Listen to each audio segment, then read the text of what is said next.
खानाबदोश कबीलों के चोर उचक्कों, अपराधियों और भूखे नंगों को इकट्ठा करके कहा गया कि इस बंजर रेगिस्तान से निकलकर पूरी दुनिया में अपनी सत्ता स्थापित करो।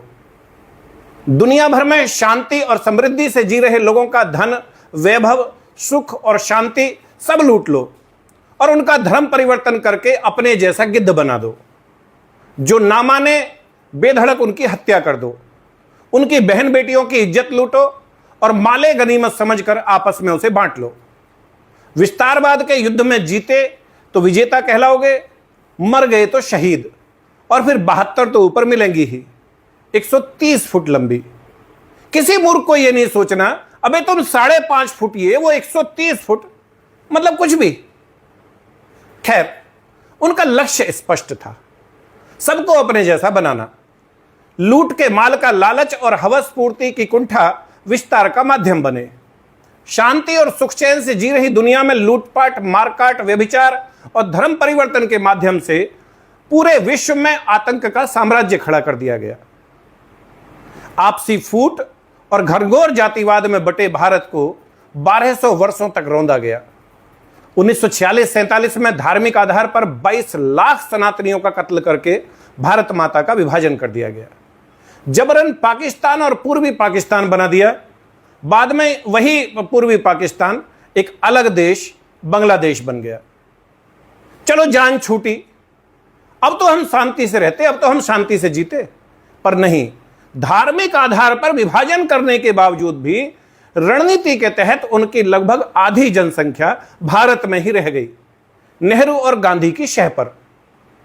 भारत में बचे रह गए उन लोगों की एकजुट वोटों के सहारे सत्ता में बने रहने के लालच के कारण नेहरू ने उनकी अंधाधुंध बच्चे पैदा करने की साजिश की ओर से अपनी आंखें मूंदे रखी।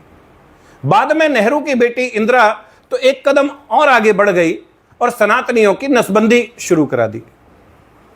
लगभग 40 साल चले परिवार नियोजन कार्यक्रम का परिणाम यह हुआ कि आज सनातन समाज का युवा एक बच्चे तक सीमित रहने लग पड़ा है।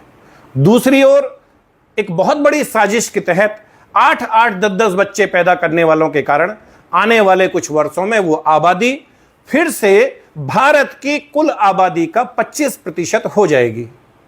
और अगर समय रहते एक्शन नहीं हुआ तो वो आबादी गुणात्मक रूप से बढ़ेगी और जिस दिन वो आबादी भारत की कुल आबादी का 50% हो गई तो बड़े पैमाने पर सामूहिक नरसंहार और भारत के पुनर्विभाजन को रोकना लगभग असंभव हो जाएगा।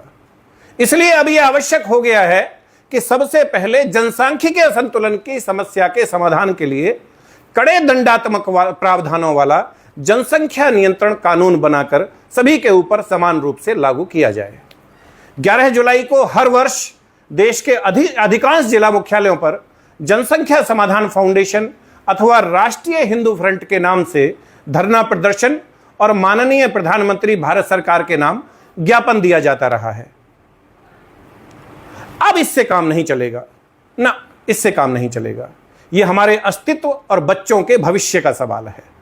अब चूके तो आने वाली पीढ़ियां हमें कभी माफ नहीं करेंगी। जरूरी है इस बार देश का हर हिंदू, मतलब हर हिंदू, हर सिख, जैन, बौद्ध 11 जुलाई को अपने घर, दुकान, नौकरी, खेत खलिहान से 2 घंटे का समय निकालकर सुबह 10 बजे अपने जिले की कलेक्ट्रेट पे पहुंचे।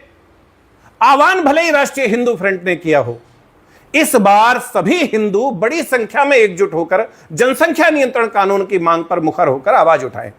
देश भर में सनातन एकता का ऐसा सैलाब नजर आना चाहिए कि प्रधानमंत्री जी को यह विश्वास हो जाए कि जातिगत भेदभाव से ऊपर उठकर तमाम सनातन समाज उनकी सरकार के साथ है। अभी से जुट जाइए। धरातल पर बैठक तो खैर करनी ही पड़ेगी, इसके साथ साथ इस अभियान को सोशल मीडिया के माध्यम से भी फैलाइए, अधिक से अधिक फैलाइए। हर हर महादेव, हर हर महादेव, जय हिंदू राष्ट्र।